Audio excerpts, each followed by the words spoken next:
it's a real partnership. The Mhm. brand provides the vision and growth strategy. I provide the process and the coordination, and the local car agent provides some market expertise and executes on the ground. Hi, everybody, and welcome to Ask Dez Merrow. On today's episode, I'm joined by Melody Allred, one of CARR's national account managers. Melody assists franchises, corporate, and wellness organizations to strategically expand across the United States. Thank you for joining us, Melody. Thanks for having me, Dez. I'm excited to be here. I'm excited that you are here. Before we get to what you do, tell everybody about you and how you got to CARR. Well, I am a mom, a wife. I have a bunch of kids. I live in Atlanta, Georgia. That's where I am, although I'm national all over the place. I got to CARR through my friend Jennifer Page. We were raising our kids, we always had side hustles together. And she got to CARR before me, and she would call me every year and say, Melody, you need to join this with me. You need to do it with me. And I'd be like, hey, no, I like what I'm doing. I was teaching school at the time, government and economics. So I was like, I like this. I'm doing it. And every year she'd call. And finally, one year, I listened to her and absolutely was a little nervous but jumped ship. And it has been quite the ride. I have enjoyed it. It's been fantastic. So, for someone who doesn't know your role, what do you actually do for a national corporate account or franchise brand from the moment a territory is awarded through site selection and lease execution? Okay. So I love that question because most people get confused about what I do. My role is really to serve as the real estate point person for the brand at a national level and to create a consistent process from market to market. I kind of do this through a two-pronged process. The first side is at the corporate level or the franchise level, and that's where I'm working with the brand to understand their growth strategy, their real estate criteria, where they're awarding territories, and what they need from us as their national real estate partner. I'm also giving the brand visibility into what's happening across all their active markets so that we're not treating each location as an isolated transaction. That's important. Gotcha. I'm problem solving at a high level across multiple markets, and ideally, I'm helping corporate get ahead of everything with real estate. So that's one prong. The second prong is, and this is what really truly differentiates me, and Des, you've experienced this because I've worked with you, is the execution at the local market level. So a lot Mhm. of people do the national side, but not very many people also do the local market. So once a territory is awarded, I bring the right local car agent. I train them on the brand. I make sure Mhm. they understand the territory and the site criteria. Then I help guide them with the franchisee through the whole process to make sure the brand standards are met. Lots of people do national, not a lot of people do the local side. So Right. what I really do is I kind of sit in the middle, kind of sit in between corporate, in between local. I work upstream with the brand on strategy, process, and visibility, while at the same time I'm working downstream with our local agents and the franchisees. I'm trying to make sure that the strategy is being executed correctly in each market. And that's the difference. And I have found that it has been, I mean, it's like a secret sauce, but I'm telling you the secret sauce. There's nothing secret to it. This is what allows us to create consistency nationally without losing the local market expertise, which is so important when you're talking about national brands. The biggest mistake they make is not understanding the national flavor. I mean, the local flavor. Uh, Right. The local market, because I do get that sometimes. And I'm going to go back to that, but first I want to just kind of hit on something that you said, because mhm. it occurred to me that a lot of people don't really understand how franchises work and True. what it means when you're awarded Yeah. a territory, right? Yeah. So how does that look when you're a franchisee? Just so people have a better understanding of how you work with those individual Yeah. groups. So there are franchise brokers out there, and they will, people who are interested in building a business, which is why I love franchising. Franchising is a way to start a business with someone else's playbook and a recipe formula that they know produces a certain cookie. So you know what you're going to get. It's a way to Right. almost surefire way make money. So they'll find brokers, and brokers will pitch them lots of different options. And depending on what they're interested in, then they'll go to the brand, and the brand will go through their FDD. It's basically a big document that shows all the details and how much money can be had and how you run the business.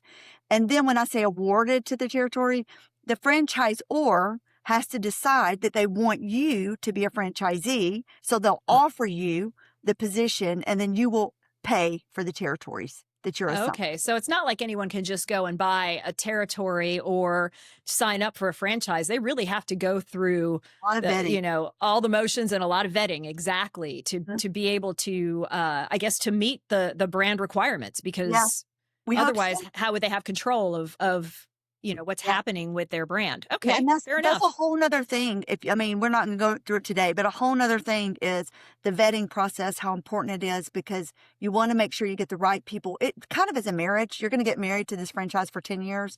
You want to be sure you really want to do this. You like this product. You like this job. You like this, whatever it is. So, Right. That makes total sense. yeah. So when you're doing all your problem solving and you're thinking about, you're keeping the brand in mind, but you're also trying to help the franchisees really dial in on the right place for them. What kind of problems are you solving from the franchisor's perspective that I shouldn't say regular, the traditional commercial real estate agents don't do? Yeah. And you One touched on it a little bit, but maybe elaborate on it a little more. So there's a couple of things. One thing that I'm doing that is just a missing element in franchising is Hmm. the biggest problem that I'm solving for is fragmentation. Because what we have is we have a lot of different people doing different things, but we don't always have somebody that cohesively puts all the whole group together. So, because Right. you can go find a real estate agent to do a deal for you, but can the real estate agent make sure you're in territory, in brand standards? Again, these franchises are cookie recipes. And it's not a cookie job, but you know what I'm talking about. Like it's a certain recipe that you have to follow. And so when you're following that recipe, you got to make sure that every place is going to actually make the right type of cookie. So um, having the local agent understand exactly what has to happen there, The having ingredients. the ingredients, having the Hmm. different brokers in different cities, different processes, different levels of communication. It's really can be complicated. And before you know it, instead of a chocolate chip cookie, you can have a sugar cookie accidentally. And so it's really important to have the right people. What my team is creating is a consistent national real estate process while still keeping the local expertise. And so for the fragmentation, the brand has one point of contact, one process, and one way of tracking what's happening all across all of its active markets. One of the things I do, quite frankly, for the brand, for a franchisor, and this is going to sound like so novice, is everybody can pull demographics, especially with AI. We pull demographics. You can draw a territory map. But who Hmm. cares if you can draw a territory map if there's no inventory in the territory? And so Bingo. I know you've experienced this, Des. Well, sometimes I'll go ahead and pull in real time searches and I'll semi vet properties and I'll talk to the local agent. And I'll say, look, we're looking at these territories, and they'll help me move the territory map to the right or to the left to make sure that we're encapsulating the most important places in that city, because it's really bad if you've got two territories and the best part's right in the middle and nobody gets Right. that part. And that And happens. nobody gets it. I've seen Yeah, that happen before. Yeah, I know. It's unfortunately. And terrible. it's frustrating for the franchisees who have spent money and time.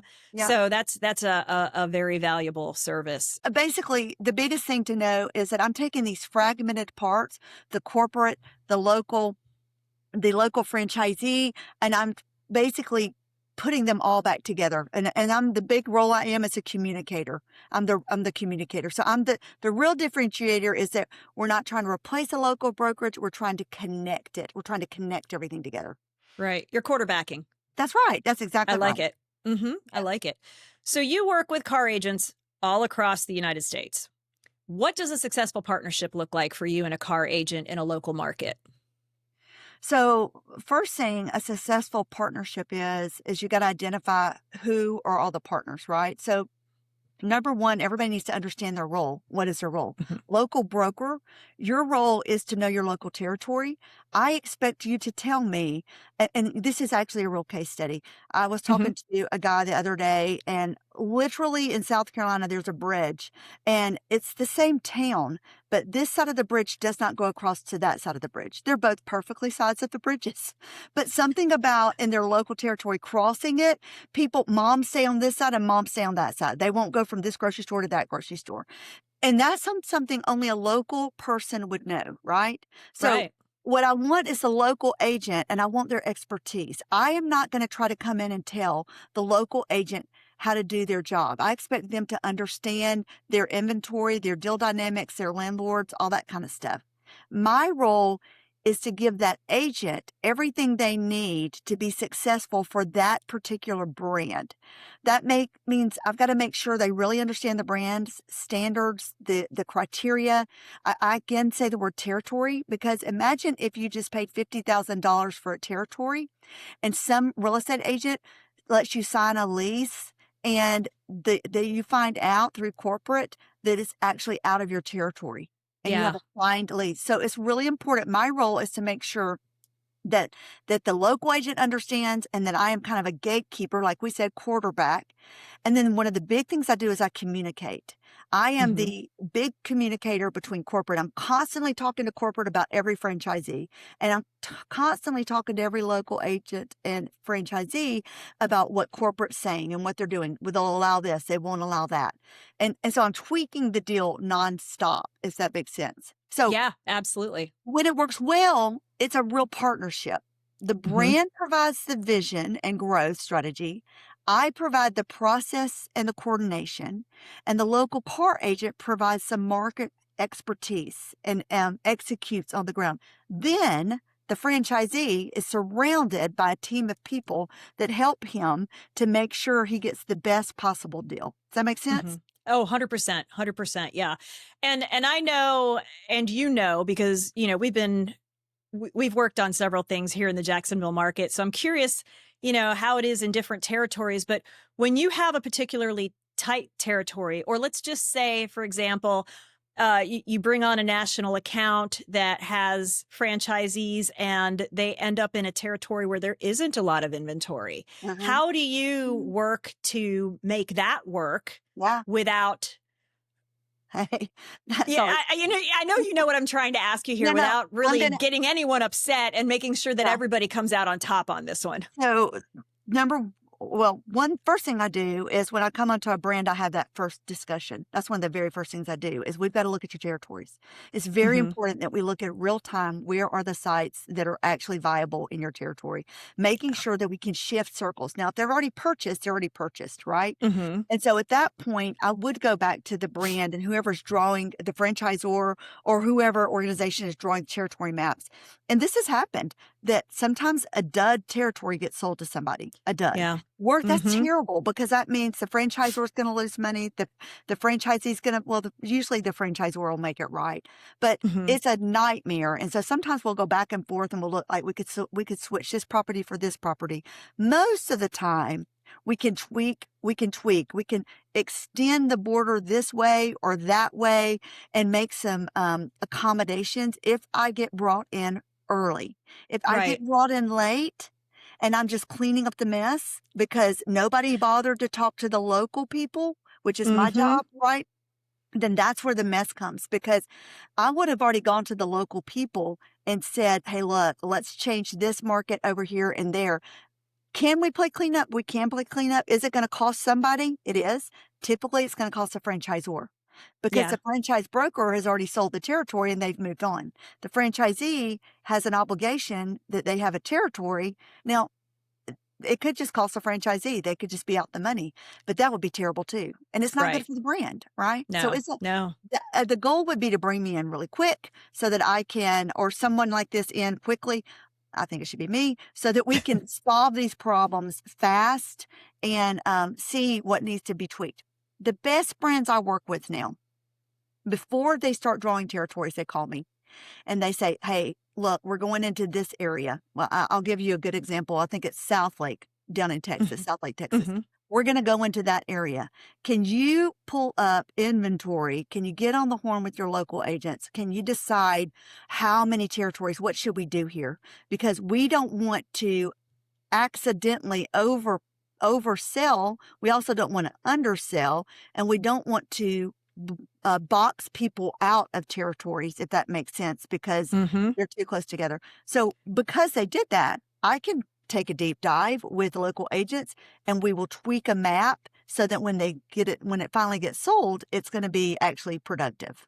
Does that make What a sense? fantastic, yeah, what a great service to provide Yeah. that, frankly, some franchises are paying a lot of money Oh, it's to free. We do do. it for free. And yeah, Yeah. and it's part of the service that you provide to them. So Yeah. that's incredible. In that vein, would you say that's one of the biggest mistakes that you see Yeah. corporate accounts do? Yeah. I think that's, Is just not plan ahead and just randomly yeah. sell I territories? I think, Des, it's bringing us in too late. And because one of the things too I do, and this is going to sound so dumb, everybody's bought a house and Hmm. understands how buying a house works. But commercial real estate is so different than purchasing a house. And Hmm. so one of the things I do is I get ahead of as early as you bring me in, I'm going to go and I'm going to talk to the franchisees before they purchase because I want them to understand commercial real estate, that it's going to take longer, that landlords are slow to respond, that it's not fair, that landlords get to say, no, I just don't want your use. And it doesn't matter what you say. And Right. all the pitfalls that happen in commercial real estate and how unfair it is, but if I can educate people up front and I can set expectations and I can get ahead of territories, it's still going to be hard and it's still going to be a complicated deal because, I mean, have you done very many deals, Des, that are exactly the same in commercial? No, No, no, they're all different. they all have their own set More of hair flavor. on them. And that's what's going to happen. But if I Yeah. can prepare people ahead of time that it's going to be hard and difficult, then I mean, I honestly scare them a little bit. Then I can manage expectations, and we all go Hmm. into it, and nobody is crying at the end of the day. We're just going, okay, we're going to find the right property because and I know the right property is paramount because in most businesses, this is the second biggest expense that most Right. businesses have. And in my case for franchises, this is typically a 10-year deal. So Hmm. you sign at the wrong place and 10 years in, it's going to be ugly. And the biggest thing you're going to pay is usually employees. So here's a silly example of this. Is the other day I was talking to a new franchisee and he was working with a national group, a national real estate firm, and he's purchasing a new franchise, if that makes sense. Okay. But Uh-huh. he's a serial franchise person. He had another Okay. franchise that I had nothing to do with years past, and it was a food industry. And so he had purchased this and he did it off of demographics. It was the highest traffic count in the whole area. It was phenomenal. There was no local agent. There was only a national agent. The national agent sent the demographics. They were fantastic. They looked great. They signed a 10-year lease at this corner. It was fantastic. They were super excited about it. It was like one of 10 in their chain. And it was the least performing one they Oh, had. Highest traffic count in the whole state. Least performing. Do you wow. know why? Why? Because I will tell you, they didn't have the local boots on the ground. That center, it was so hard to get in and out of that center that Hmm. nobody did. There's no way a restaurant was going to do well there. A Right. doctor's office might do okay because you had to go for an appointment, but a quick in and out type of industry, he ended up defaulting or he ended up getting out of his Ooh. lease and removing the whole restaurant. Now, why do I say that? Because what you just said, the biggest mistake is somebody sat in my seat and tried to do the job and they didn't bother to ask a local agent, hey, help me here. Right. Right. And Right. so I'm just like, there's plenty of money to go around in all this. Let's just all share. Because I think people get pigeonholed in their commissions. Let's share and let's like put our brains together. Let's work together. It's the way I look at Right. Right. Two heads are definitely better than one. it. And and we see that a lot. Traffic can kill. There's a lot of things. Yeah. Parking can kill, a Yeah. business. And if you don't have someone there locally that can identify that for you, it can go very tragically wrong. Wrong. And And it's it's really really important, important. in my And opinion, to have someone to have the hard conversation with yeah. corporate, because I think a lot of not just individuals but companies as well are afraid to have that frank, earnest conversation with a franchise because they're afraid to lose the business. They're But always what they mhm. yeah, they're afraid to lose the account, and what they're Yeah. not seeing is that they're going to lose that account the moment they do something outside of the, of their realm of, well, you should have Yeah. never done this, but Yeah. Yeah. you know. You're only a few bad deals. I've made this percent up, but in my job, I feel like I know I made it up. I feel like that I get maybe 1 to 2% mistakes here because I mean, you're talking with franchisors, they're doing hundreds of deals. It really matters that you get it done correctly. And Mhm. so I only get a few complaints here and there. So I really have got to fine tune what I do very well. And if I am the connector and the communicator, I've got to make sure I communicate correctly.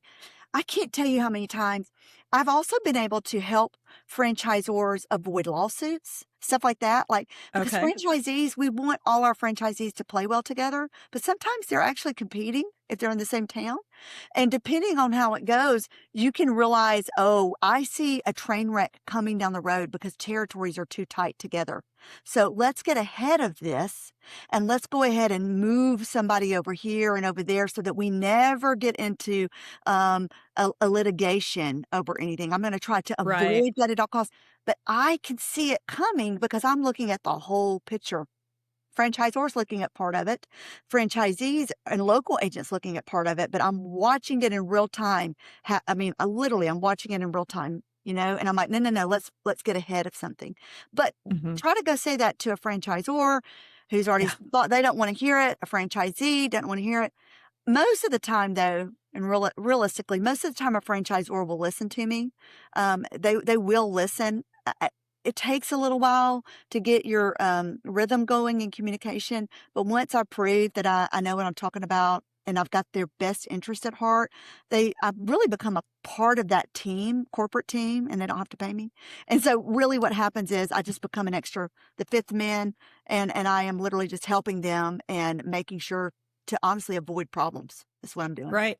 Well, and I imagine it's also super beneficial with the boots on the ground, to have somebody to rein in the franchisee, because Oh, yeah. sometimes they'll see a spot that is just the wrong, Spot. the wrong Yeah. spot, or it's way outside of scope, but it's Yeah. pretty or whatever. Yeah.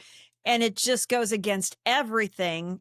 And to have somebody on the ground that can say, okay, look, I know that you like Yeah. this. I know this is your number one choice, but here are the reasons why, based on the contract you signed with the franchise, that Yeah. this is not the right place. Well, and Des, to your point, sometimes you guys, as a local agent, y'all know things about landlords I don't know. Mhm.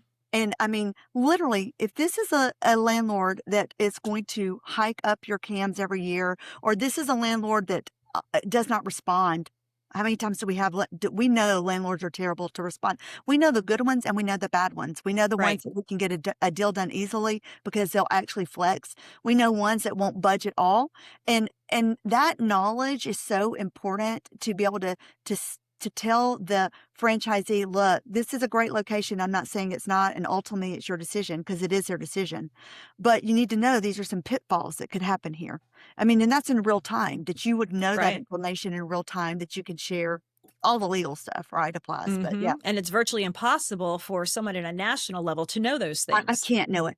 Yeah. I can't. You don't And have the time. I don't have the time. I've got really good ideas about nationally markets and hot pockets and hard places and hard inventory, but you get me in the weeds on situations, and I can't. And nobody can know that from a national point of view. If Mm-mm. they It's tell too you they much. can, they can't. They're not telling the truth.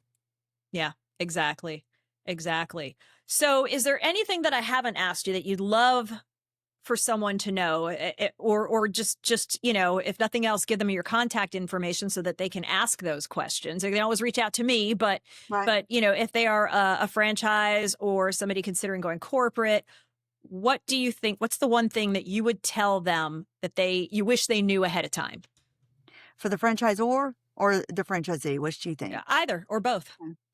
For the franchisee, what I wish you knew ahead of time is I need you to do real hard due diligence on your brand. Make sure you understand this brand that you're fixing to sign agreement for 10 years and you have agreed to do it their way. You don't get to open your own business and put their label on it. I mean, you just don't. And that happens all the time. So you don't get to, you're purchasing something that you're going to recreate the exact same formula. So make sure you understand what you're signing into. For the franchisors, I wish they truly understood. And the ones I mostly work with, they do understand that now. But the ones I don't work with, if you Mhm. guys would get ahead of your site selection and make sure there's real inventory before Yes. you sell these things, you make a local agent or my job almost impossible when the territory is, who cares if the demographics are good if there's if there's not an office building?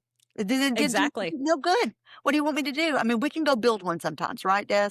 But Yeah, outside oh of yeah, I'll that, get right out there with my hammer and my shovel. yeah, very few franchises wanna build it, right? Most of the Yeah. time, they want you to find one ready-made, go quick. So, I would Mhm. tell them, this isn't that component is missing from franchising, that is missing, and I absolutely, I work with lots of the big brands, and they send me over, sites, and I, free of charge, put it in there and Mhm. say, "Yeah, this is viable, this is not viable," and Right. literally, that I would say that's super important. And so how to contact me, um, Melody Allred, melody.allred at CARR.us is where you can get to me. And then on LinkedIn as well, I have a newsletter that I do, and it has all kinds of tips and stuff about franchising on there from the franchisor perspective. I mean, and lots of great examples of things I've seen in real time happen, from financial Mhm. things to, where to put things and the bridge, like literally not crossing the bridge, real stories in real time. Right. So lots of things like that. So lots of details about franchising that I've just learned along the way. And I'd love for y'all to subscribe to my email. I mean, yeah, to the newsletter. To the Yeah, news. there's a lot of good information there, and your LinkedIn as well. You've got lots of stuff that goes out there on a regular Yeah. basis because I look at it. Thank you for the Yeah, cheers. yeah, yeah. Thank you, thank you. All right, well, listen, thank you so much, Melody, for taking this time with us today. Again, if anyone wants to reach out, I will put her contact information in the comments on this, and we will see you next time. Thank you again, Melody. Thank you, Des.